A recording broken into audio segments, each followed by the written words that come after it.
एक रोग के बारे में मैं आपको बताना चाहूँगा कि लोगों का ध्यान मैं ऐसे डिजीज़ पे ले जाता हूँ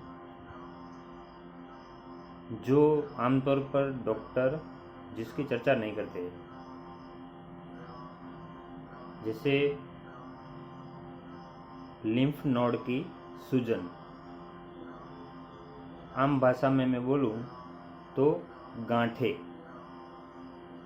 अब उसमें जब लिम्फेटिक सिस्टम की खराबी के कारण ये चीज़ होती है, तो अगर लिम्फ नोड में सूजन है तो उसके कई कारण हैं, जैसे स्ट्रेप्टोकोकस नाम के बैक्टीरिया, इन्फेक्शन इन ईयर, दांतों का इन्फेक्शन, इम्यून सिस्टम डाउन हो जाना जैसे HIV में होता है, पैरामाइक्सोवायरस जो मिजल्स पैदा करते हैं। मिजल्स आमतौर पे बोलते हैं ना, वो माता जी निकलते हैं, वो चकत्ते दाने दाने बढ़ जाते हैं ना। Tuberculosis TB, skin infection cellulitis, syphilis जो एक सेक्सुअली ट्रांसमिटेड डिसीज है, ल्यूपस एरिथेमेटस के जिसको कहते हैं, पैरासाइटिक इन्फेक्शन है, टॉक्सोप्लाज्मोसिस है, कैंसर है। तो लिम्फेटिक सिस्टम जो कैंसर का है उसमें ज़्यादातर ल्यूकेमिया पाया जाता है। और मेन कारण जो मैं आपको बताना चाहता हूँ वो है एलोपैथिक की बैड यूज़। एलोपैथिक दवाई खराब नहीं है, लेकिन वो है केमिकल। और जो रिसर्च फाउंडेशन का पिछले वीडियो में मैंने जिक्र किया है कि खाना पचाने में आंतें सक्षम है, तो अंग्रेजी गोलियां पचाना लीवर और किडनी को कितना डैमेज करता होगा, ज़रा सोचिए आप। इसलिए 100-200 रुपया मत देखिए, अच्छी और स्टैंडर्ड क्वालिटी की दवाई जड़ी बूटी के साथ लीजिए। और मोस्ट ऑफ जड़ी बूटियों में पाउडर कड़वा हो, ऐसी चीज़ें जल्दी असर दिखाती है, लेकिन लोग पाउडर देते बोलते हैं ये पाउडर से थोड़ी बीमारी जाएगी। अगर आप एक बार यूज़ करके तो देखो, पता चल जाएगा। दूसरी बात मैं आपको बताना चाहता हूँ कि इसमें लक्षण क्या क्या होते हैं। तो कि लिम्फ नोड में पेन हो जाते हैं, लिम्फ नोड बड़ी हो जाती है, बुखार आ जाता है, नाक बहने लगता है, बुखार आने लगता है, रेस्पिरेटरी डिस्ट्रेस सिंड्रोम यानी कि सांस लेने में कठिनाई होने लगती है,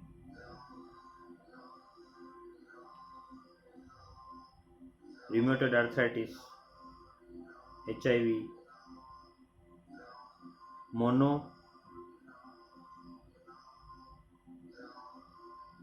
न्यूक्लियोसिस, हार्ड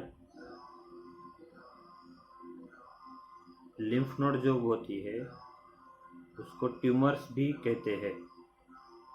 अब मेडिकल हिस्ट्री में डॉक्टरों को क्या करना चाहिए कि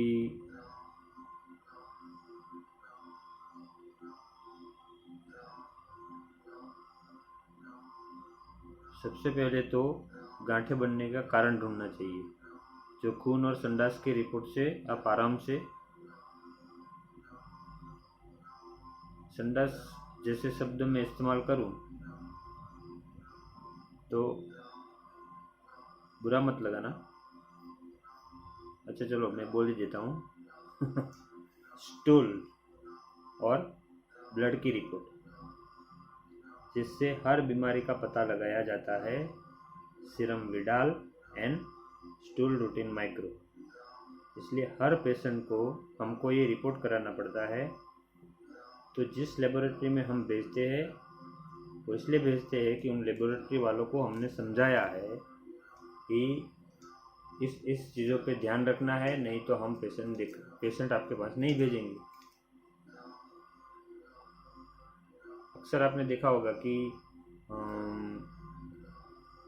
बड़े बड़े लुभावने हॉस्पिटल, 5 स्टार जैसी फैसिलिटी, करोड़ों के बिल बनते हैं। तो आप मानोगे नहीं, टाइफाइड एक ऐसी बीमारी है जो लिम्फेटिक सिस्टम को खराब करने का सबसे खतरनाक कारण है। और टाइफाइड की ट्रीटमेंट में केवल एलोपैथिक दवाइयों का इस्तेमाल किया गया हो, वो पेशेंट जिंदगी भर टाइफाइड से उबर नहीं पाएगा। ये मैं कोई छुपी छुपाई बात नहीं बोल रहा हूँ, प्रूफ सहित बता सकता हूँ कि हमारे पास बड़े बड़े अस्पतालों में भर्ती हुए सैकड़ों पेशेंट आते हैं और लास्ट में एलोपैथिक के खाली हम इंजेक्शन इस्तेमाल करते हैं, दवाइयाँ यूज़ करते हैं आयुर्वेदिक, और इंजेक्शन देने से पहले ऐसी जड़ी बूटी देते हैं जिससे आपका लीवर, किडनी, आंतें, दिमाग सही सलामत रहे। तो टाइफाइड को डॉक्टर पूरी तरह समझ नहीं पाए। जब टाइफाइड में बुखार आना बंद हो जाता है तो पेशेंट सोचता है कि चलो मैं ठीक हो गया, लेकिन वो रिपोर्ट कराएगा तो भी रिपोर्ट में आएगा पॉजिटिव। तो डॉक्टरों में ये मिथ है कि वो तो थोड़े दिन तक पॉजिटिव आता ही है, फिर अपने आप निकल जाएगा। बिल्कुल इस गफलत में मत रहना। बिना आयुर्वेदिक के टाइफाइड को क्योर करना नामुमकिन है। हाँ, डॉक्टरों को किसी भी पथ्य की बुराई नहीं करनी चाहिए, क्योंकि हर डॉक्टर अपनी जगह पे सही है। लेकिन ये भी सही है कि कोई भी अंग्रेजी दवाई बिना जड़ी बूटी के नहीं लेनी चाहिए। अगर आप देखोगे तो डायबिटीज़ का हर मरीज़ किडनी फेल से ही मरेगा। एक गोली से चालू होती है और इंसुलिन के इंजेक्शन लेने तक की नौबत आ जाती है। हमारा जन्म इसलिए नहीं हुआ है, प्लीज़ समझिए आप, हमारा जन्म हुआ है परमपिता परमेश्वर और परमेश्वरी को प्राप्त करने के लिए। बीमारी मिटाना आपके हाथ में है, केवल बीमारी से डरना छोड़ दो, उससे लड़ो।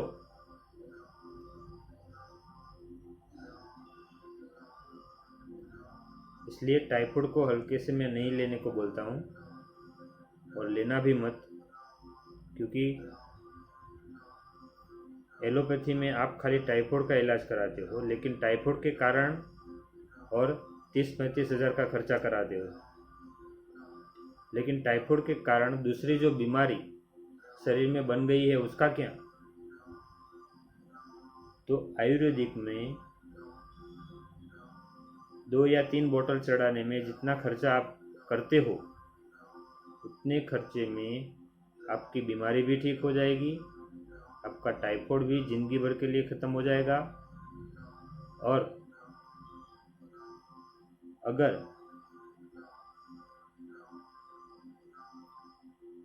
आपको कोई इश्यू है वो भी ख़त्म हो जाएगा, इम्यूनिटी पावरफुल हो जाएगी। लेकिन जब ये पूर्णतया ठीक हो जाए उसके बाद अगर आपने ध्यान नहीं रखा और नाभि को खिसकने नहीं दिया, खाना हजम पाचन तंत्र को एक्टिवेट करने वाली गोली 2 निवाला खाने के बाद घी के साथ, ओरिजिनल घी के साथ की बात कर रहा हूँ, और फिर तीसरा निवाला खा के खाना खाते खाते बीच में अगर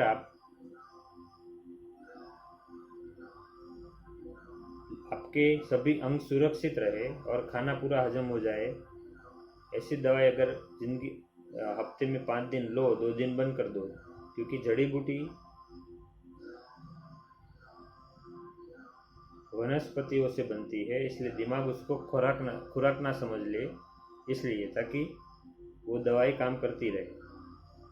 इसलिए नहीं कि आपको आदत पड़ जाएगी या ये आदत कुछ नहीं पड़ती है। आयुर्वेदिक दवाई अपना काम करके पूरी शरीर से बाहर निकल जाती है। अगर आप नहीं भी लोगे तो भी आपकी पाचन शक्ति वैसे ही रहेगी जैसे पहले थी। तो ये आपको डिसाइड करना है कि आप कितने देर स्वस्थ रहना चाहते हैं। ये सब आपको पिछले वीडियो में मैंने कहा ही है, इसलिए दोबारा नहीं दोहराऊंगा। मैं आता हूँ लिम्फेटिक सिस्टम की ओर, जो आपको खास ज़रूरी है। अब इसमें क्या होता है, ब्लड टेस्ट में तो इन्फेक्शन किस वजह से हुआ है पहले वो पकड़ा जाता है, लेकिन किस कारणों से आयुर्वेदिक में बताया गया है कि bacteria, virus, parasite, immune system की गड़बड़ी, various herbs are present in Ayurveda which help to strengthen the immune system. With the help of proper eating habit and lymph massage therapy, one can get rid of swollen lymph node problem.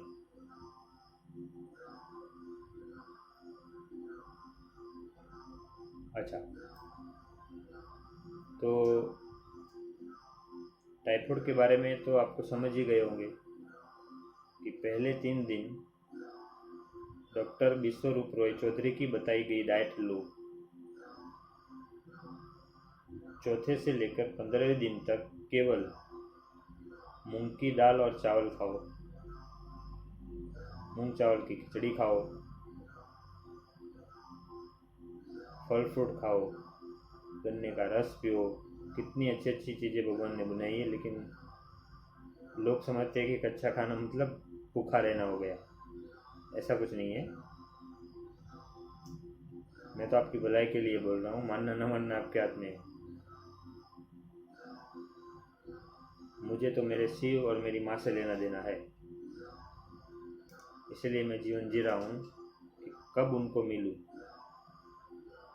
अगर इस video से कोई फ़ायदा आपको हुआ तो प्रार्थना करना कि मुझे जल्द से जल्द आत्म साक्षात्कार हो जाए, ताकि मैं लोगों का फ्री में इलाज कर सकूं।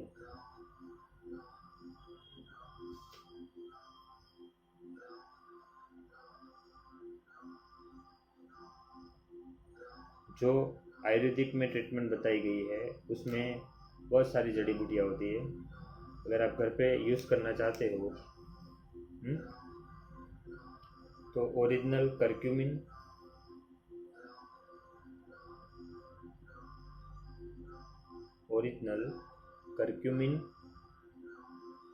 ओरिजिनल अश्वगंधा, ओरिजिनल कांचनार गूगल और दूसरी दवाइयाँ। अब मैं आपको ये बताता हूँ कि अश्वगंधा जो है वो एक यूनिक प्रोडक्ट है आयुर्वेदिक की, जो लिम्फ नोड, सूजी हुई लिम्फ नोड को स्वेलिंग कम करती है, लिम्फेटिक सिस्टम को मजबूत करती है, मेडिसिनल इम्पोर्टेंस जो आयुर्वेदिक का है, एंटी माइक्रोबियल और एंटी इन्फ्लेमेटरी भी पाया जाता है। कांचनार गुगड़ गांठ पिघालने में सबसे बेस्ट है, क्योंकि वो एंटी माइक्रोबियल भी है, लिम्फ नोड पे भी काम करता है, इम्यूनिटी को बढ़ाता है।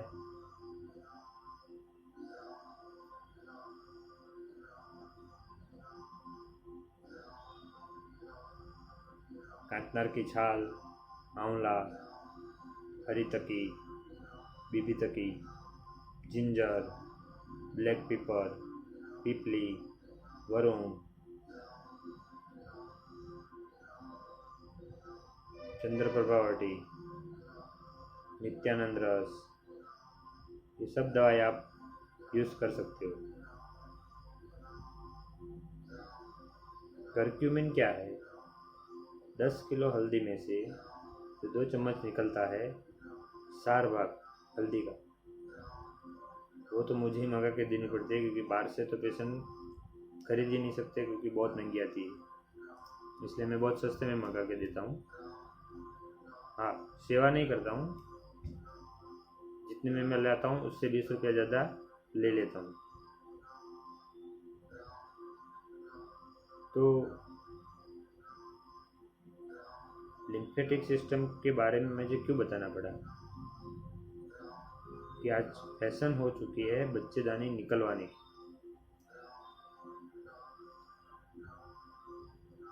बच्चेदानी निकलवाने की फैशन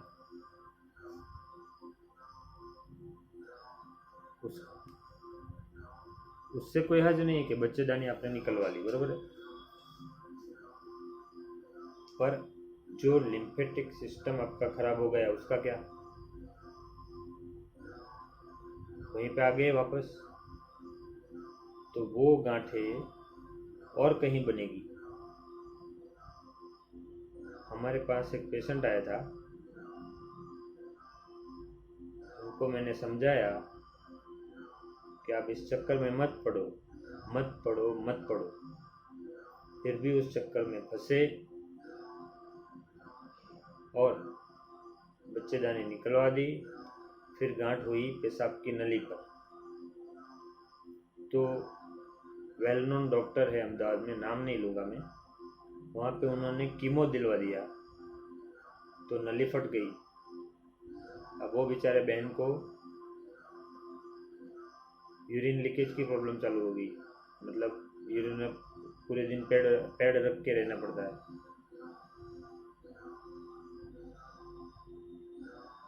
आपने सुना होगा कि बड़े बड़े डॉक्टर जो बीमारी ठीक नहीं कर सकते हैं, गांव का एक बुजुर्ग आदमी बोलता है कि ये खा लो ठीक हो जाओगे, और वो हो भी जाता है। तो चिकित्सा शास्त्र में एक चीज़ याद रखो, डॉक्टरों की गलती निकालना बंद करो, क्योंकि अगर बंद नहीं किया तो नुकसान आप ही का है। क्योंकि कई पेशेंट आके बोलते हैं डॉक्टर साहब अभी तक तो ठीक ही नहीं हुआ,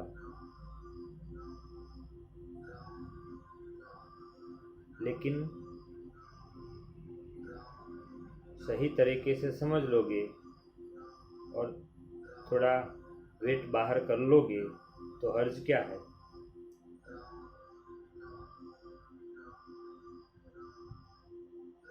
इसके बारे में वीडियो बहुत लंबी होती जा रही है, इसलिए मुझे माफ़ करना। अगले वीडियो में मैं आपको थोड़ा और डिटेल से समझाऊंगा। ओम नमः शिवाय। शिवोहम, अहम ब्रह्मास्मि। कृपा सर्वे सर्वा की।